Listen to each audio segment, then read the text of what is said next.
por niños, niñas y adolescentes sin supervisión de sus madres, padres, representantes o responsables. RCR presenta El Radar de los Barrios, una producción nacional independiente de María Llanes, certificado número 21846, para dar cumplimiento al artículo 14 de la Ley de Responsabilidad Social.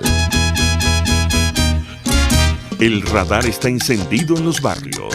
Toma la radio para hacerse eco de los que no tienen voz, planteando problemas y soluciones. Es el radar de los barrios. Las comunidades se organizan más allá de los colores políticos porque saben que la polarización es una trampa.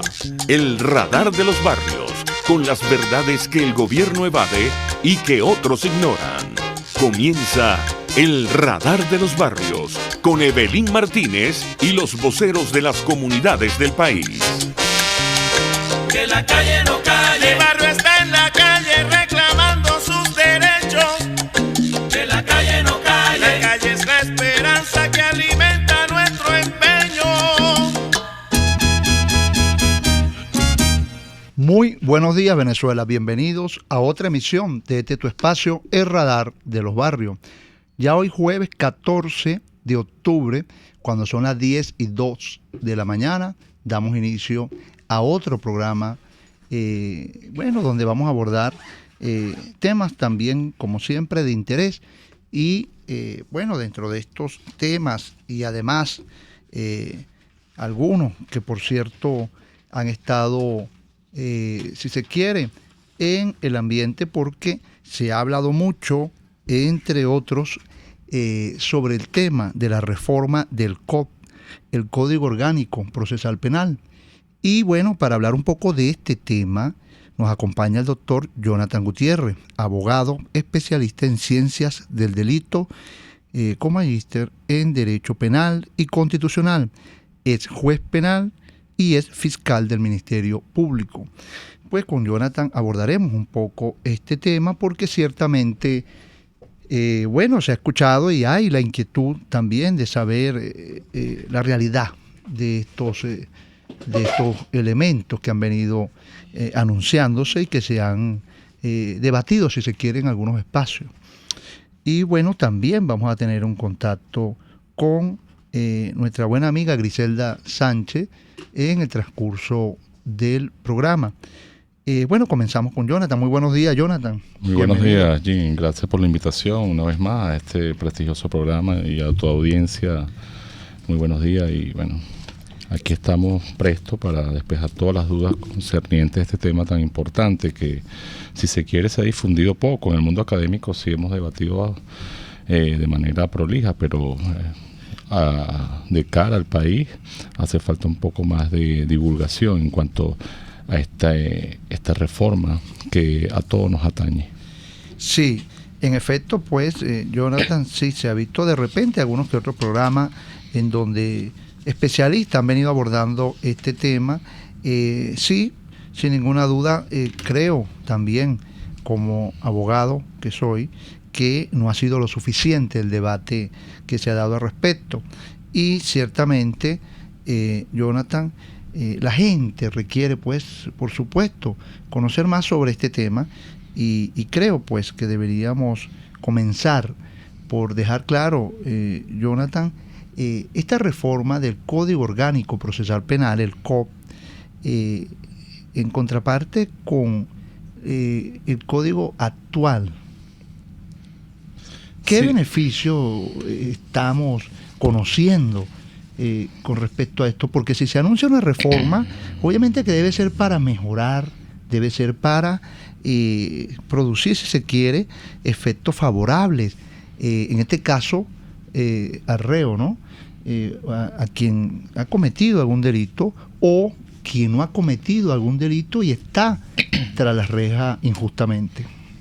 Ciertamente, fíjese que de manera paradójica, esta Asamblea Nacional, del cual muchos reconocen, otros no, ese tema político, bueno, lo podemos conversar en otro programa, en otro espacio.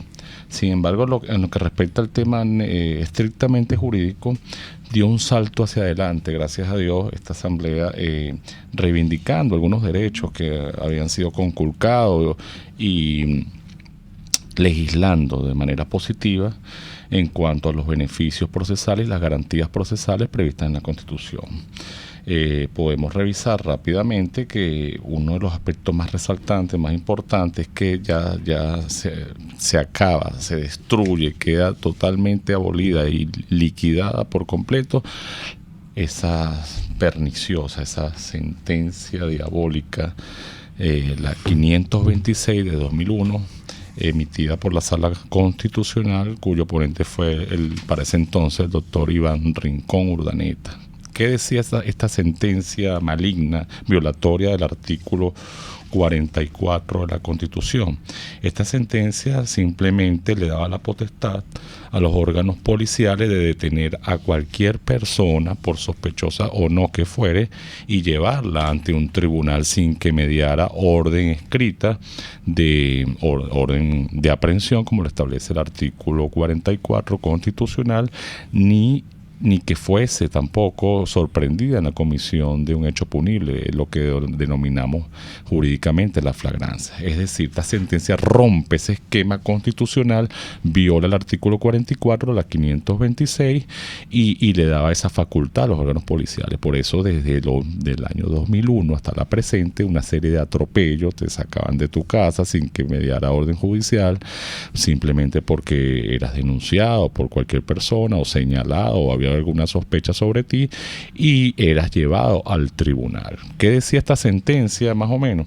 Bueno, que cesaba la violación del derecho cuando te ponían a disposición de un juez y el juez eras imputado por el Ministerio Público en esa audiencia de presentación y eras privado de libertad. Ahí cesaban los derechos, entonces lo demás era una película, era una pesadilla, como si eso no existiera. Ahora dieron un paso, repito, hacia adelante, pero esto tiene una connotación política. No dieron ese paso garantista porque ellos son buena gente, porque respetan la Constitución, porque se dieron cuenta un día y amanecieron de buen humor y despertaron y reflexionaron. No, eso no es así. Hay que decir las cosas por su nombre y el país debe conocer el trasfondo. El trasfondo es México, el trasfondo es la negociación, el trasfondo es que ellos necesitaban llevar esa gaceta, necesitaban llevar esa reforma para lavarse la cara, lavarse las manos y decir, mira, nosotros sí respetamos la Constitución, nosotros sí respetamos el debido proceso, nosotros somos un parlamento y un Estado y una administración de justicia sana, garantista, en pro de los derechos humanos, y de verdad que todo lo que se ha dicho es totalmente falso. Bueno, pero no sé a quién van a convencer con eso. Lo importante de todo esto es que a partir de este momento, a partir de la publicación en Gaceta Oficial de la reforma de los 18 artículos del Código Orgánico Procesal Penal, nadie, pero absolutamente nadie puede ser detenido sino mediante orden judicial o en la comisión o sorprendido en la comisión de un delito flagrante. Esto es sumamente resaltante, importante, que el país debe conocer. ¿Qué artículo nos deja claro eso? Ese es el artículo 126. ¿Constitucional o el del Código Orgánico Procesal Penal? Para los que no dominan, para los que no son abogados, recordemos que el Código Orgánico Procesal Penal es la ley adjetiva, es la ley del procedimiento, es la ley que desarrolla los principios y garantías de cómo debe enjuiciarse una persona, vale decir, están previstas una serie y desarrolladas una serie de derechos constitucionales como el derecho a la defensa, el debido proceso, el juez imparcial, etcétera, etcétera. Entonces no podemos confundirlo con el Código Penal. Yo entiendo que en la calle las personas muchas veces confunden los términos y dicen, no, reformaron el Código Penal, entonces confunden Código Penal, que es norma sustantiva, de donde están previstos los delitos y faltas de manera sustantiva, de manera donde se establecen los supuestos de hecho para que la gente sepa cuáles son las conductas prohibidas o no solo prohibidas, sancionadas con penas privativas de libertad por la ley. Entonces la norma sustantiva es el Código Penal, eso no ha sido reformado, de eso no estamos hablando, estamos hablando de la ley adjetiva, de la ley del procedimiento, que es el Código Orgánico Procesal Penal, que vino en el año 98 a sustituir al Código de Enjuiciamiento Criminal, una norma de corte garantista en sus inicios, en la práctica no, lamentablemente, pero estamos en presencia de un sistema acusatorio. Muy buena aclaratoria, Jonathan, porque ciertamente hay quienes, como bien lo dejaste claro, no conocen sobre el mundo jurisdiccional. Y precisamente, bueno, no todo el mundo no es abogado ni domina las leyes, aunque es importante que los ciudadanos siempre se preocupen por investigar un poco al respecto y que dominen de alguna manera algunos criterios constitucionales, algunos criterios importantes, como es el caso de esta norma en discusión. Ahora bien, dejabas claro también que el Código Penal no ha sido reformado, el Código Penal sigue vigente y el Código Penal es muy distinto al COP, de tal manera que con ello, pues, el ciudadano que nos escucha tiene en adelante también claro que no es el que está en discusión y que es precisamente el COP del cual estamos hablando. Exactamente, fíjese que el artículo 175 se reforma en este sentido de que las personas no pueden ser detenidas de esta manera. Entonces, la pregunta que nos surge rápidamente es, todos estos presos políticos, todas estas personas que han sido detenidas en marcha, en manifestaciones, por pensar diferente al quien detenta el poder, ¿tendrán legitimidad el órgano jurisdiccional y el Ministerio Público o legalidad para que continúen privadas de libertad?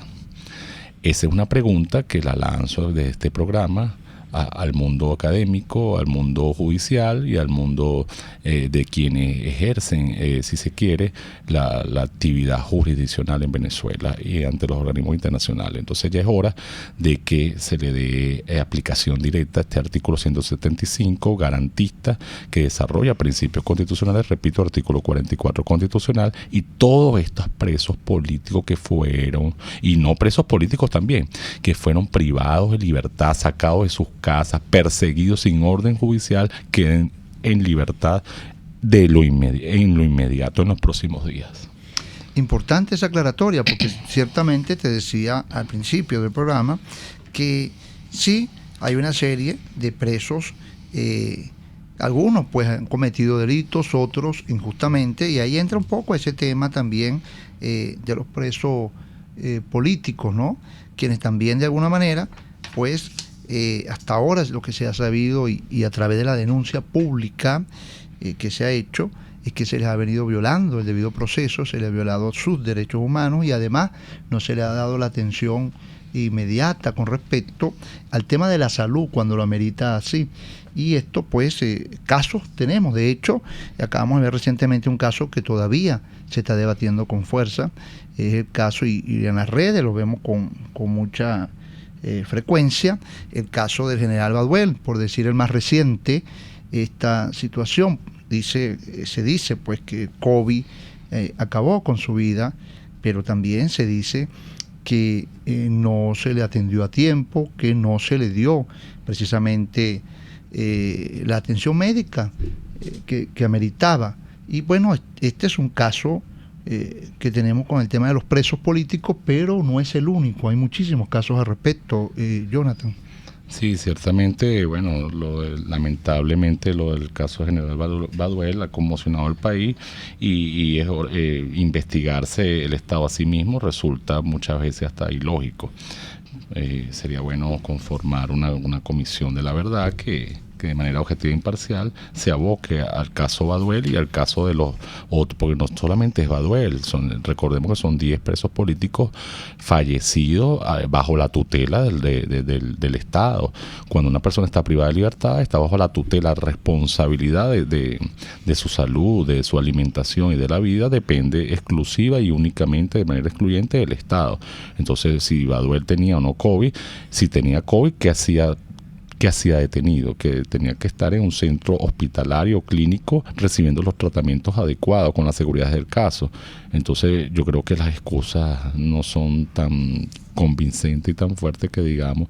Hace falta profundizar en una investigación seria y llevar esto a los organismos internacionales, porque no solo es Baduel, repito, son 10 personas que han perdido la vida bajo estas circunstancias. Recordemos el caso de Fernando Albán, etcétera, etcétera. Importante ese tema, y pues sí, 10 presos políticos en este momento es el número que se maneja, donde bueno, no se le ha dado la debida atención en estos momentos en que han sucedido, se han presentado problemas con su salud. Pero también pues son 300 presos políticos quienes están injustamente tras la reja. Ahora bien, Jonathan, el contraste, decía al principio, entre las preguntas que te hacía, el contraste de una reforma, ciertamente hay retardo procesal, hay lo que hemos dicho en varias ocasiones ya, muchísimos presos y detenidos injustamente, hay quienes no se han llevado siquiera a audiencia, y todas estas realidades nos lleva a preguntar ¿de qué serviría esta reforma ciertamente, o cuáles son los beneficios que ella trae consigo para quienes están padeciendo la terrible situación de estar tras la reja y no contar con los procedimientos adecuados? Bueno, buena noticia y buena pregunta, muy pertinente, porque el retardo procesal ha sido un cáncer que ha venido arrastrando el Poder Judicial durante décadas, de manera que no se ha podido resolver ese tema. Quiero ser muy sincero, muy enfático de que las reformas no resuelven el tema fáctico, los problemas estructurales que viene arrastrando el sistema penal. Sin embargo, bueno, felicito y dieron un paso adelante. Yo sé que era necesario políticamente hacer esto para ellos.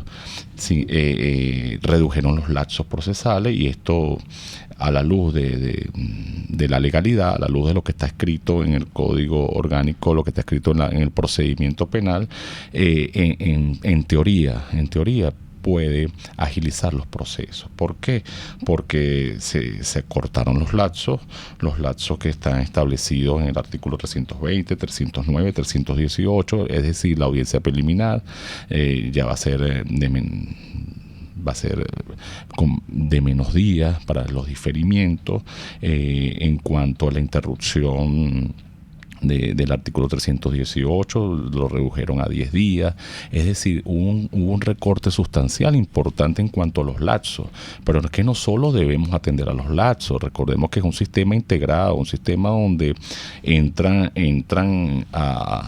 en función varios esquemas, varios entes, como el Ministerio de Asuntos Penitenciarios. De nada nos sirve reformar la norma, de nada nos sirve acortar los lapsos, cuando entonces el Ministerio Penitenciario no puede hacer un traslado porque se pichó un caucho de la unidad del autobús que traslada a los privados de libertad. De nada sirve hacer una reforma si no hay batería para entonces mover un vehículo. De nada sirve que haya una reforma si el juez entonces no da despacho, o que el fiscal del Ministerio Público, abarrotado de casos, no puede atender todos a la vez. Es decir, es un sistema estructural, es orgánico, es un todo, donde todos nos pongamos de acuerdo para que el Poder Judicial, el sistema judicial funcione y acabar de una vez por todas con este flagelo y este cáncer de vieja data como lo es el retardo procesal. Sin embargo, debo felicitar que, bueno, la reforma por lo menos hizo lo que tenía que hacer, acortó los lapsos, pero repito, no es suficiente. No es suficiente esta reforma. ¿Por qué? ¿Por qué no es suficiente? Porque fueron reformas muy cosméticas, fueron modificaciones muy cosméticas. Aquí tenemos que ir y profundizar y adecuar el Código Orgánico Procesal Penal a la Constitución del 99 e ir más allá, a los tratados internacionales, que todas las personas sean juzgadas en libertad, salvo casos muy excepcionales.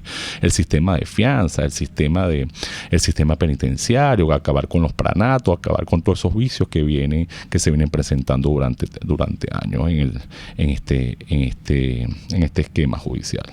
Importante esa aclaratoria también, Jonathan, porque ciertamente no podemos pretender que la reforma va a resolver todo. También es importante la voluntad del funcionario público, la voluntad del Estado para poner en ejercicio, en práctica, precisamente lo que establecen nuestras normas jurídicas en este caso, ¿no? Pero, pues eso, si eso no se entiende, si eso no se practica, pues difícilmente se puede alcanzar que sea exitosa cualquier reforma alguna que se pueda hacer en cualquier norma establecida, en donde se pretenda, siempre que además debe ser el beneficio del ciudadano en este caso, y en este caso pues del reo. Jonathan, vamos a nuestra primera pausa comercial, pero vamos a dejarte una pregunta. Vamos a tocar el tema de la fase preparatoria al volver de esta primera pausa comercial. Usted está escuchando El Radar de los Barrios con Evelyn Martínez y los voceros de las comunidades del país. Solo por RCR 750 AM. Puedes seguirnos en nuestras redes sociales. En Twitter, @RCR750, la radio que se ve. Y ahora quiero hablarte de Comercializadora Prada. Y ya de solo nombrarlo se me hace agua la boca, porque Comercializadora Prada son los más frescos quesos y embutidos que te llevan a tu casa. Todos los quesos, todos los embutidos. Y como cuentan con proveedores exclusivos, te resulta mucho más económico. Llámalos ya, 0424-134-6035, en Instagram wprada.ve. Comercializadora Prada, todo en quesos y embutidos con la mejor relación precio-sabor. Mis amigos, una empresa comprometida y responsable con su personal es una empresa segura, y Produzca es la compañía pionera en Venezuela que ofrece la mayor cantidad de equipos de comprobada calidad para garantizar la seguridad integral de toda la nómina industrial de cualquier empresa. El catálogo de Produzca es inmenso, todo tipo de guantes, cascos, accesorios y productos varios de protección para tu personal. Conoce más de Produzca en www.produzca.com. Produzca, seguridad en tu empresa de los pies a la cabeza. En este espacio nos encargaremos de llegar al conocimiento mediante la observación de la posición de los astros y las características comunes de muchas personas con fechas de nacimiento. Esa energía también nos involucra a cada uno de los signos. Guía astrológica. Descubra la relación de los astros con los rasgos de la personalidad, con los sucesos importantes de su vida y con sus características físicas. También van a buscar nuevas formas de crecer, contactarse con el arte, con la belleza. Guía astrológica, todos los sábados, a partir de las 3 de la tarde, por RCR 750 AM.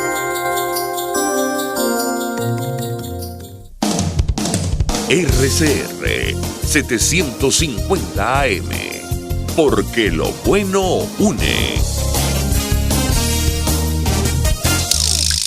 La red de ciudadanos y su comunidad es El Radar de los Barrios, por RCR 750 AM.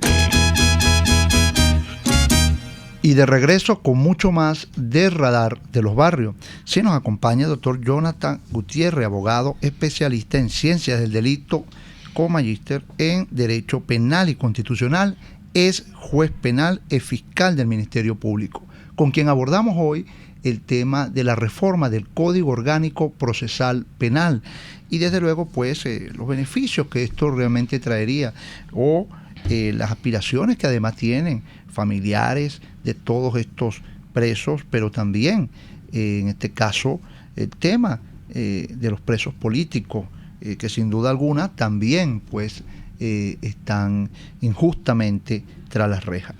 Pero estábamos o dejamos una pregunta al aire, Jonathan, y era comenzar a explicarle un poco también a quienes nos escuchan sobre este tema de la fase preparatoria. Sí, Jim, ciertamente fase preparatoria muy importante dentro de la estructura de lo que es el recorrido del enjuiciamiento criminal o del enjuiciamiento del proceso penal. Fíjate que una de las novedades, bueno, lo que hemos dicho al principio, ya para tranquilidad de las personas, desde el punto de vista legal, no fáctico, no se puede detener a nadie sin que medie orden judicial ni sea sorprendida en la comisión de un delito. Pero el artículo 126 fue reformado, ahora 126-A, que la imputación, cuando a una persona se le siga un procedimiento ordinario, es decir, en donde no sea sorprendida en flagrancia, sino que medie una denuncia, una investigación, todo un proceso en libertad, porque no hay todavía una orden judicial para privarla, esta persona tiene derecho a que se le impute. ¿Qué significa que se le impute? Eso significa, eso no es otra cosa que el Ministerio Público tiene la obligación de informarle al a la persona señalada o al imputado de cuáles son las circunstancias de lugar, tiempo, modo y lugar de la comisión del delito o de los elementos que lo señalan como autor o partícipe en un hecho penal. Vale decir que es un acto formal de imputación. Había el principio, porque en la legislación, en el 126, nos señala si es en sede jurisdiccional, si es en sede fiscal. Simplemente dice, el Ministerio Público es quien debe imputar ante el Ministerio Público, pero no dice la locación. Se venía haciendo por sentencia de la Sala Constitucional en sede jurisdiccional frente al juez. Bueno, ya esta disyuntiva se acaba, ya esta duda se disipa, de manera de que va a ser en sede fiscal. ¿Por qué lo digo? Porque ya el fiscal general emitió una instrucción, una circular a los fiscales del Ministerio Público de que deben imputar es en sede fiscal. Esto es un arma de doble filo. ¿Por qué lo digo? Porque en sede fiscal todos sabemos que no estamos en presencia del juez, entonces las garantías disminuyen. Pero para tranquilidad, o sea, del justiciable, esta persona no va a ser privada en sede fiscal, porque el Ministerio Público no tiene facultades jurisdiccionales para privar de libertad a nadie. Solamente puede hacerlo el juez penal por disposición constitucional. Entonces, muy pendiente para la gente y la población, los que estén inmersos en delitos o investigaciones, de que la imputación se va a llevar a cabo en sede fiscal.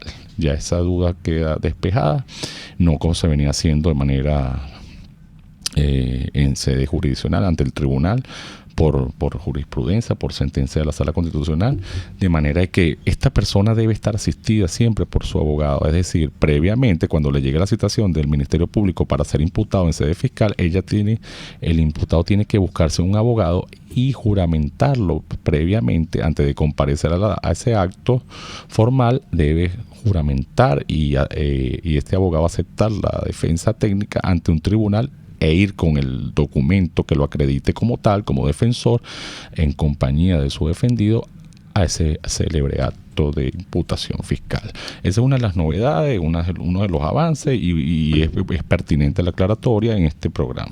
Y cuando hablamos de la fase intermedia, ¿qué nos puedes decir?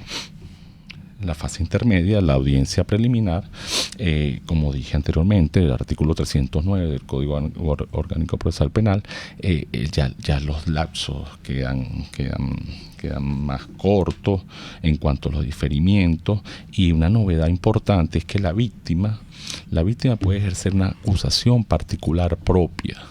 ¿Qué significa esto? Es que no va a depender del Ministerio Público para que el enjuiciamiento, para que el proceso penal continúe. ¿Por qué?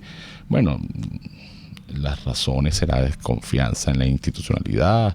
El Ministerio Público muchas veces tiene tanto trabajo que no avanza en los procesos, y las víctimas quedan indefensas, quedan desprovistas de justicia. Para nadie es un secreto que hay fiscales del Ministerio Público que han incurrido en hechos ilícitos, en hechos de corrupción. Entonces el legislador le dio esta herramienta a la víctima de que, frente a la inacción del Ministerio Público, pueda ella misma ejercer su acusación particular propia, y el proceso debe continuar. Importante esto, Jonathan, porque ciertamente pues pones en alerta, o pones al ciudadano que le interesa estos temas y que además está escuchándonos en la mañana de hoy sobre todas estas virtudes o estas realidades pues que están presentes en esta norma. Pero también nos toca preguntar, Jonathan, o aclarar sobre el tema en la fase del juicio. Sí, recordemos que como habíamos tocado este punto tan importante de los derechos de la víctima, el 122 le da esa facultad, y toda persona atenta, cuando el Ministerio Público no acuse en su oportunidad legal y con la diligencia del caso, ella puede, con la ayuda técnica, por supuesto, de un especialista, de un abogado, ejercer su acusación particular propia. En cuanto a la fase del juicio, bueno, la fase del juicio no es muy sustancial lo que se hizo en la reforma. Simplemente los lapsos fueron reducidos, y de 16 días la interrupción se pasaron a 11, es decir, buscando la celeridad, buscando la dinamizar el proceso en cuanto a la celeridad y marcha del juicio oral público, que es tan lento, prolijo, pesado, para nadie es un secreto eso. Sí, de manera muy cosmética, no se reformó nada sustancial en cuanto a esta fase de juicio, sino simplemente los lapsos se redujeron. Importante, Jonathan. Bueno, tenemos, Jonathan, en línea a la profesora Griselda Sánchez. Griselda Sánchez, la coordinadora de Fordisi, sí, esta organización que agrupa a los docentes en el país en defensa de sus derechos, de sus reivindicaciones, de sus justos reclamos, y es un poco el trabajo que vienen haciendo permanentemente los docentes en nuestro país. Lo hemos visto muy movido, como hemos dicho en otras ocasiones, ante el Ministerio de Educación, ante otras instituciones del Estado, reclamando pues lo que les corresponde y, entre otras razones, sus derechos. Es así como le damos la bienvenida a Griselda. Muy buenos días, Griselda. Muy buenos días, Jim. Saludos a todo el equipo del Radar de los Barrios, que siempre está allí al lado de la gente, de los trabajadores, de los sectores que hoy definitivamente entendemos que debemos luchar por un mejor país. Y bueno, saludar a todas las personas, a los docentes, a los ciudadanos que en este momento nos sintonizan y escuchan este prestigioso programa al cual tú conduces. Y muchísimas gracias por este espacio. Gracias a ti, Griselda, por siempre atendernos, estar allí pendiente de orientarnos con respecto a todos estos, como hemos dicho, justos reclamos que ustedes siempre vienen llevando a cabo. Y es así como estamos muy pendientes, Griselda, del llamado a las aulas que se ha hecho, ¿no? De la realidad país también con el tema del COVID y otras razones de índole estructural, por cierto, de estas instituciones escolares en donde deben acudir los estudiantes, pero las condiciones, según lo que nos han dicho ustedes, incluso con gráficas, fotos y una serie de testimonios, pues la situación no se ve muy bien. Al respecto, Griselda.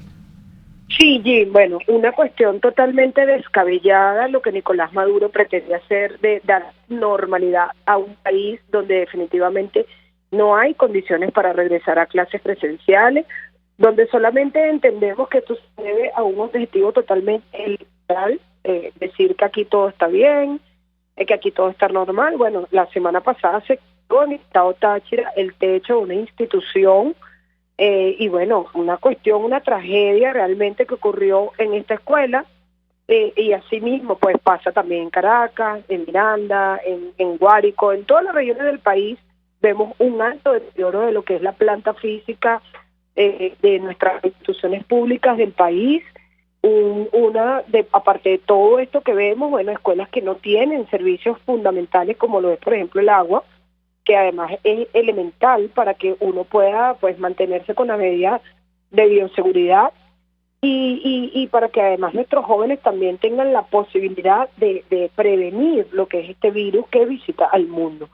Hoy tenemos que decir que, bueno, sí, esto es un virus que está en el mundo, que Venezuela pues no es la excepción, pero que creemos y entendemos que definitivamente tenemos un país demasiado noble, donde a pesar de las condiciones de destrucción que tenemos como nación, creo que las tasas de mortalidad, pues a pesar de esto que nosotros decimos, pues el tema de que no tenemos hospitales, de que las escuelas se caen, y de toda la precariedad que tenemos de una población donde no hay agua, donde la luz se va, o sea, cualquier cantidad de calamidades que nos toca vivir a los ciudadanos venezolanos, pues vemos cómo Nicolás Maduro quiere hacer ver como que aquí todo está bien y quiere normalizar, y no puede ser esto posible, porque el principal problema de que nosotros no podamos volver a las aulas es que Nicolás Maduro nos dejó sin salario y dejó sin salario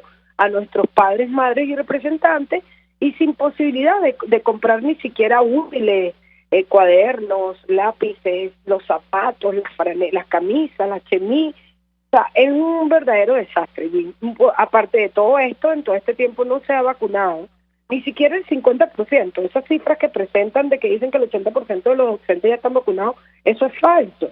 O sea, hay estados donde ni siquiera se ha vacunado el 40% de la población, como por ejemplo el estado Amazonas. O sea, estados que están totalmente... Creo que se nos les cayó la llamada a nuestra amiga Griselda Sánchez. Vamos a tratar de retomar con ella, a ver qué sucedió ahí. Bueno, sí, un poco escuchando estos argumentos de Griselda, Jonathan, porque ciertamente son la realidad que vivimos en el país. De hecho, me ha llegado mucha información sobre niños con COVID en la actualidad, y que precisamente cómo esos niños con COVID retornan a las aulas bajo estas circunstancias, y con la realidad de que pudiesen expandir ese virus a otros niños dentro de las aulas. Adelante, Griselda, volvemos contigo.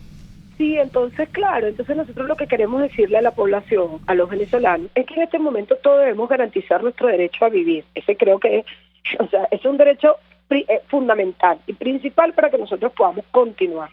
Hoy nosotros vemos que lamentablemente están haciendo llamados desde Miraflores, totalmente, llamados irresponsables. Ya sabemos quiénes son ellos, que realmente no se abocaron a resolver los problemas para que nosotros pudiéramos incorporarnos de manera presencial. Tampoco nos dieron las herramientas, ni hicieron el mínimo esfuerzo para mantenernos a clases a distancia, porque ya sabemos todo el tema de la conectividad, que cada día está más fuerte. Cada día hay menos posibilidad de uno conectarse vía internet, y además de esto, esto que llama pues el 25, todas las escuelas públicas y privadas. Nosotros esperamos de verdad que esta medida sea reculada, porque es una medida que va en contra del derecho a la vida, y hoy prevalece eso. Pues hoy nosotros tenemos que entender que el derecho a la vida de nuestros jóvenes, de nuestro personal administrativo, obrero y de los docentes está por encima de cualquier plan, ¿ok? Y por eso el llamado que hacemos. Además de esto, Jim, tengo que decir que tenemos una cantidad importante de docentes hoy en el país que están todavía sin cobrar sus salarios, sigue el amedrentamiento. Muchas denuncias recibimos ayer de pensionados y de sobrevivientes que no han cobrado las quincenas, no han cobrado sus quincenas por el Ministerio de Educación, o sea, no les han pagado. O sea, el Ministerio de Educación sigue jugando a una política de crimen contra los ciudadanos.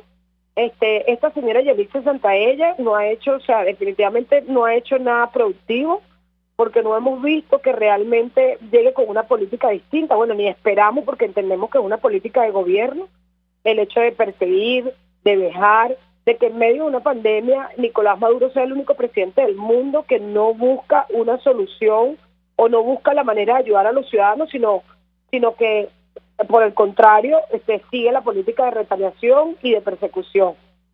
Nicolás Maduro de Miraflores sigue ejecutando esta política criminal que definitivamente no permite pues que los ciudadanos podamos vivir y podamos tener paz y tranquilidad en medio de esta situación pandemia que se vive en el mundo. Entonces, nuestro llamado es a seguir levantando la voz, a seguir denunciando estas irregularidades que ocurren, a solidarizarnos con los docentes de esta escuela del Estado Táchira y con los padres, madres y representantes y jóvenes de estas instituciones, donde por supuesto que no van a poder volver los alumnos porque la escuela está en el piso. Nosotros hemos descifrado que definitivamente hoy la educación en Venezuela hemos calificado que es una educación que está lamentablemente en el piso y que a nosotros nos duele, porque además nos formamos y nos preparamos para dar clases, y por eso además nuestra lucha. Nosotros creemos y apostamos a la reconstrucción de Venezuela, a que definitivamente hay muchísima gente con capacidad dispuesta a trabajar para que el país salga adelante, pero eso pasa porque se entienda que los ciudadanos necesitan un salario que realmente les permita vivir.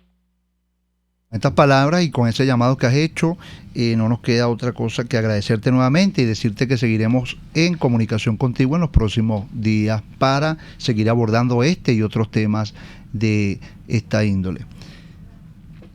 Agradecido, Griselda.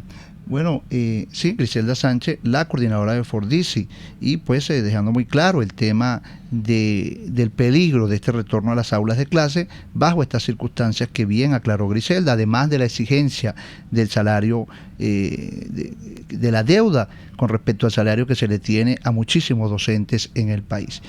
Bueno, Jonathan, ya casi nos vamos, pero no sin antes dejar claro contigo que debemos seguir hablando de estos temas también en otro próximo programa y que puedas emitir unas palabras finales a quienes nos escuchan en la mañana de hoy para poder despedir el programa.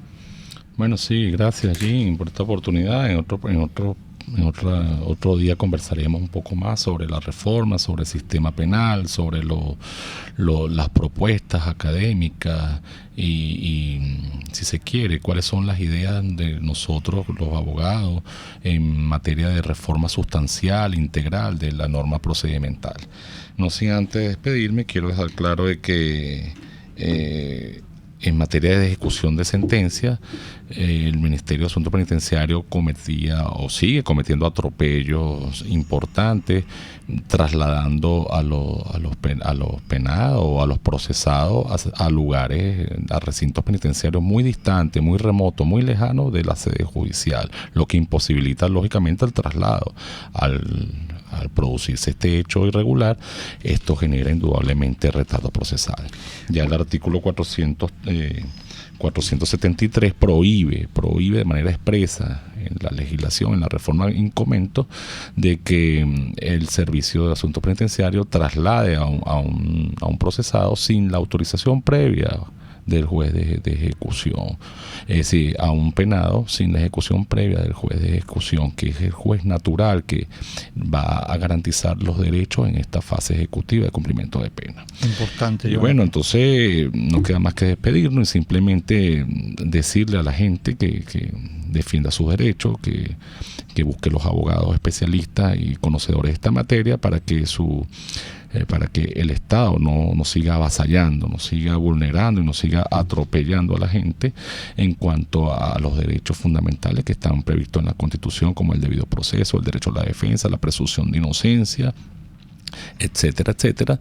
Y esta reforma, repito, fue muy cosmética, pero es importante y había que aclararlo. Bueno, con estas palabras, Jonathan, nos vamos. Quienes trabajamos para ustedes en la mañana de hoy.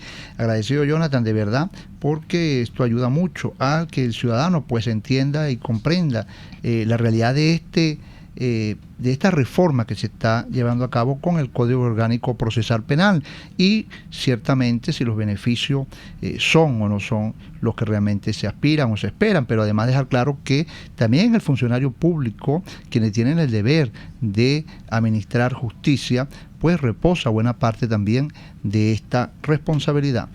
Y con ello nos vamos, quienes trabajamos para ustedes en la Gerencia General Jaime Netares, en la Gerencia de Producción Willy Arcaya, en la producción del programa Yelitza Donis, en los controles Gregorio González y quienes le acompañan desde acá, como siempre, sus amigos Evelyn Martínez y Jim Albornoz. Esta fue otra edición de Radar de los Barrios, detectando problemas, promoviendo soluciones. Y ahora continúe con Encuentro 24.